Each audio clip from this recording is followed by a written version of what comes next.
গোপালগঞ্জে এনসিপি নেতাকর্মীদের উপর হামলার প্রতিবাদে কিন্তু যে রাজধানী জুড়ে কিন্তু আসলে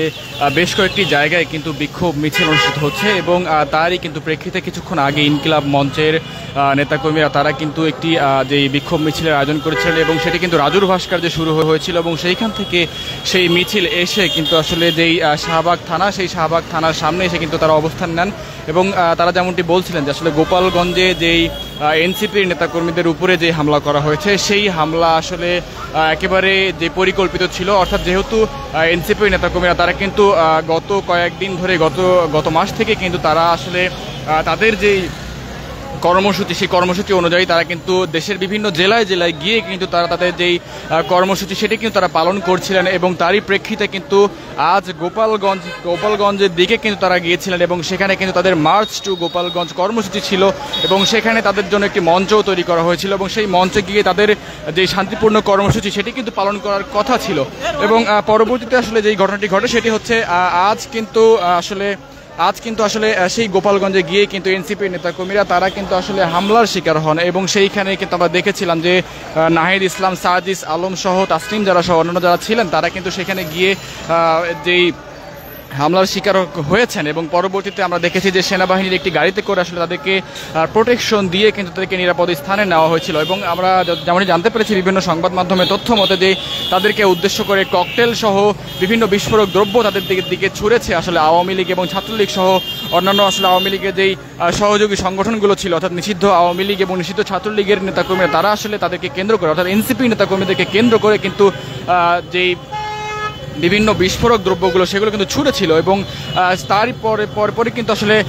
সেই ভয়ডর কাটিয়ে কিন্তু এনসিপি নেতাকর্মীরা তারা কিন্তু আসলে তাদের যেই নির্ধারিত স্থান সেই নির্ধারিত স্থানে গিয়ে তারা তাদের কর্মসূচি পালন করেছেন এবং তারপরেও কিন্তু যে ঘটনাটি ঘটে যে তাদেরকে এক পর্যায়ে আসলে বিভিন্ন বিস্ফোরক দ্রব্য এবং বিভিন্ন যেই তাদের উপর আসলে এক পর্যায়ে হামলা করা হয় এবং হামলার পরপর আসলে এনসিপি নেতাকর্মীরা তারা আসলে এক পর্যায়ে সেখান থেকে চলে আসেন এবং পরবর্তীতে আমরা দেখেছি যে তারা যখন ফিরে আসছিলেন তখনও কিন্তু তাদেরকে উদ্দেশ্য করে হামলা করা হয় এবং পরবর্তীতে আসলে যে বিষয়টি ঘটে যে আসলে পরবর্তীতে আসলে বেশ কয়েকজন সাংবাদিক তারা কিন্তু সেখানে আটকা পড়েছেন এবং এনসিপির নেতাকর্মীরা তারা কিন্তু আটকা পড়েছেন এবং তারা কিন্তু দফায় দফায় হামলার শিকার হয়েছেন এবং পরবর্তীতে আমরা দেখেছি যে গোপালগঞ্জে কেন্দ্রীয়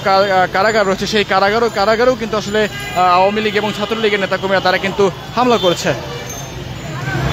এবং তারই প্রেক্ষিতে কিন্তু যে ইনকিলাব মঞ্চ সেই ইনকিলাব মঞ্চের যিনি রয়েছেন ওসমান হাদি তিনি আসলে বলেছেন যে আসলে আগামী শুক্রবার তারা আসলে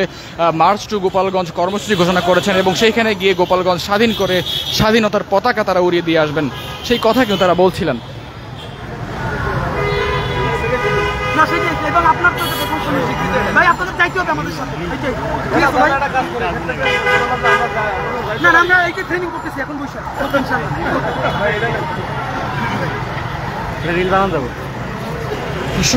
আমরা রয়েছিলাম শাহবাগ থানার সামনে, যেমনটি দেখছিলেন যে ইনকিলাব মঞ্চের নেতাকর্মীরা তারা কিন্তু শাহবাগ থানার সামনে এসেছিলেন এবং এখানে এসে তারা আসলে বলেছেন যে আগামী শুক্রবার তারা মার্চ টু গোপালগঞ্জ কর্মসূচি ঘোষণা করবেন এবং সেইখানে গিয়ে আসলে সেই গোপালগঞ্জে গিয়ে আসলে স্বাধীনতার পতাকা উড়িয়ে আসলে বাংলাদেশের পতাকা উড়িয়ে গোপালগঞ্জ স্বাধীন করে আসবেন সেই কথা কিন্তু বলা হচ্ছিল ইনকিলাব মঞ্চের পক্ষ থেকে। দর্শক, ডেইলি সান লাইভে আপনাদের সঙ্গে সরাসরি যুক্ত ছিলাম, আমরা ক্ষণে আপনাদের সঙ্গে যুক্ত হবো এবং দেশের সকল খবর সবার আগে পৌঁছে দেওয়ার চেষ্টা করবো। এতক্ষণ আমাদের সঙ্গে যুক্ত থাকার জন্য সবাইকে ধন্যবাদ জানাচ্ছি। For more updates, follow us on Facebook, subscribe our YouTube channel, get the latest update on www.daily-sun.com.